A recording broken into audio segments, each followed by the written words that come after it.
अभी इसमें ये मांडूक्य उपनिषद है, मांडूक्य उपनिषद। अभी इसमें क्या लिखा है? गौड़पादीय कारिका शंकर भाष्य तथा हिंदी अनुवाद सहित इसमें लिखा है। अभी देखते हैं इसमें। ओम नमः शिवाय।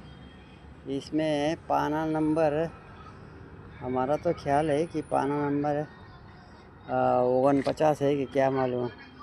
हाँ 49 ही है, मतलब 59। और इसमें देखते हैं इसमें क्या है। हाँ, इसमें लिखा गया है स्वप्न रूपा। क्या लिखा है? स्वप्न रूपा माया स्वरूपा। माया है એટલે माया क्या है? ऐसा कैसा भाई? चेती मतलब इससे, मतलब दूसरे इससे स्वप्न रूपा और माया रूपा बतलाते हैं। माया यानी कि मय हुआ। हाँ, जैसा माया का रूप है। हाँ बराबर है, दिस इज बराबर। माया का जो रूप होता है वो कहीं दिखता नहीं है, खाली शब्द बन के रह जाता है। उसी तरह वैसा ये स्वप्न है ना, वैसा ही है, वो स्वप्न बन के रह जाता है। बाकी उसमें कुछ ऐसे नहीं बतलाते हैं। अभी इच्छा मात्रम, अभी 8 नंबर का श्लोक है, देख लेने का। ये देखो 8 नंबर का श्लोक है, ये लिखा है। ये लिखा है इसमें, इच्छा मात्रम प्रभो सृष्टि रीति सृष्टौ विनिश्चिता। मतलब कालात् प्रस्तुति भूतानां मन्यन्ते कालचिंतकाः। मतलब कोई कोई सृष्टि के विषय में ऐसा निश्चय रखते हैं कि प्रभु की इच्छा ही सृष्टि है। हाँ, तो प्रभु की इच्छा से सृष्टि बनी है ना, तो उनकी प्रकृति से बनी है ना ये सृष्टि। सृष्टि किसने बनाया?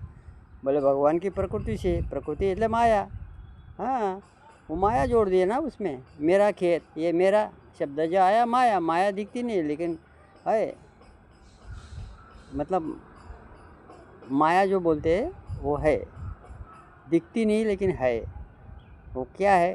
काल।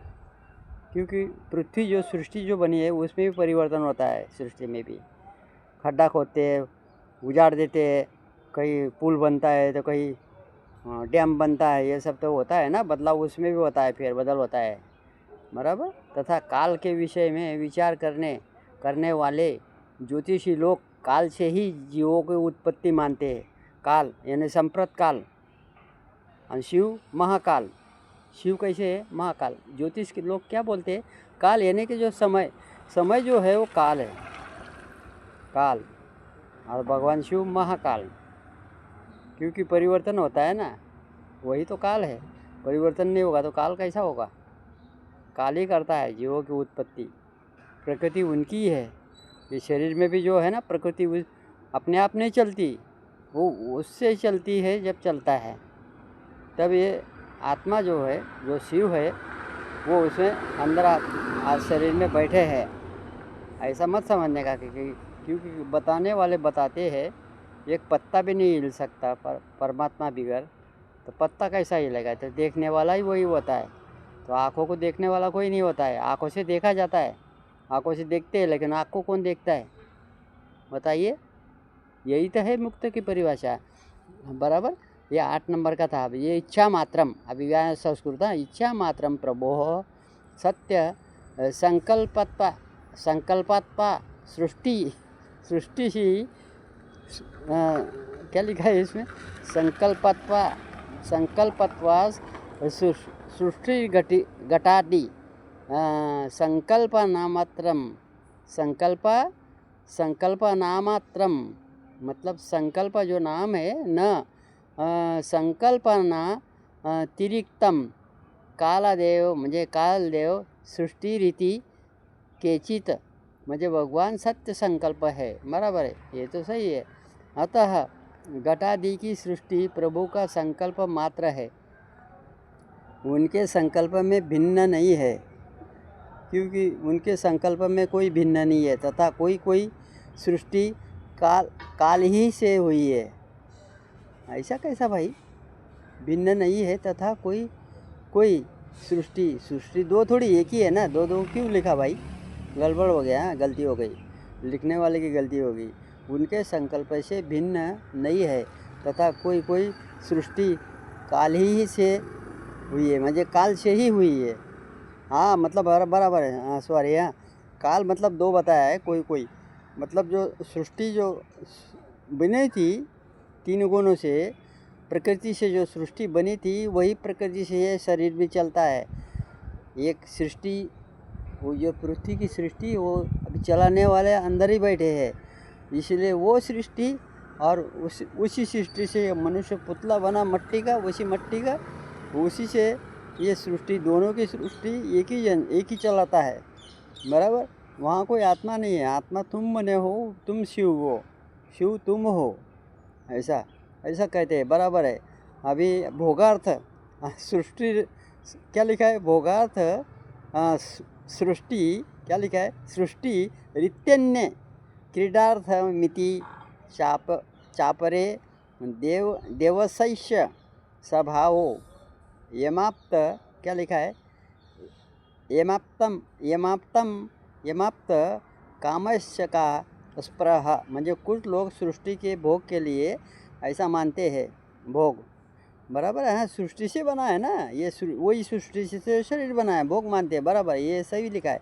और कुछ क्रीड़ा के लिए है ऐसा समझते, क्रीड़ा यानी वो लिखा है ना प्रकृति उपादान काल भाग्य, काल प्रकृति और उपादान यानी कि कार्य म्हणजे क्रीड़ा, परंतु वास्तव में तो यह भगवान का स्वभाव ही है, क्योंकि पूर्ण कामों में इच्छा ही क्या हो सकती है।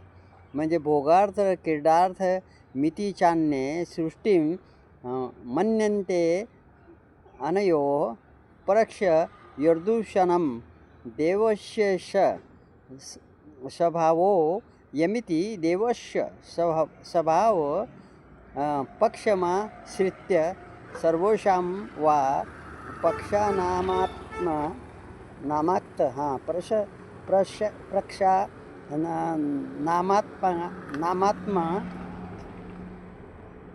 नाप्तम तम बराबर, प्रक्षाणामाप्तम कामस्य का स्पृहेति, मतलब दूसरे लोग सृष्टि के यह भोगार्थ अथवा क्रीडार्थ है ऐसा मानते हैं। देवशैष्य स्वभावो यम, इस वाक्य से देव के स्वभाव पक्ष का आश्रय लेकर इन दोनों पक्षों को दोषयुक्त बताते हैं। अथा ये क्या है? अप्त कामस्य का स्पृहा, यह चौथा पाद है। अभी ये चौथा पाद है, अभी इसमें देखते हैं। अभी इसमें नहीं रज्जादि नाम विद्या स्वभाव व्यक्तिरेकेन सर्पाद्य भासत्वे कारणम शक्यम उक्तम, मतलब सभी पक्षियों के दोषयुक्त बताने वाला है, क्योंकि अविद्या रूप अपने स्वभाव के बिना रज्जु आदि की सर्पादि की व्यभिव्यक्ति में क्या लिखा है? अभिव्यक्ति में कारणत्व नहीं बतलाया जा सकता, बराबर। ये रजगुण है। रजगुण क्या है? रजगुण स्वप्न पे भी आता है, वो भी रजगुण जैसा ही है। जिसके डर है, मतलब शक्तस्य शक्य करना आया है ना। विद्या के प्रकृति की कितने 5 भेद है? असत अकरणात, उपादान अग्रहणात, सर्वसंभव भाव करणात, शक्तस्य शक्य करणात। इसलिए शक जो अंधेरे में अंधेरी रात में जाता है उसको रस्सी तो रहती है लेकिन सांप समझता है ना, वो शक आ जाता है। और शक का क्या है? शक का तो जो क्रिया हो गई उसमें भी शक आ जाता है। जैसे जागृत में दोनों तरफ की हो सकती है शक करना, मतलब जो क्रिया हो गई उसका भी डर लगा रहना, और दिखता तो नहीं है लेकिन अदृश्य है, लेकिन जो दिखता है उसमें भी शक, जो हो गया उसका भी शक, जो नहीं होगा उसका भी शक, यानी दोनों बाजू शक उसको है। ये है कि अंधेरा नहीं रहता है, मतलब आँखों देखा है तो भी शक, ये शक नहीं होना। अब चतुर्थ पाद का विवरण कैसा है जरा देखते हैं। ओम नमः शिवाय।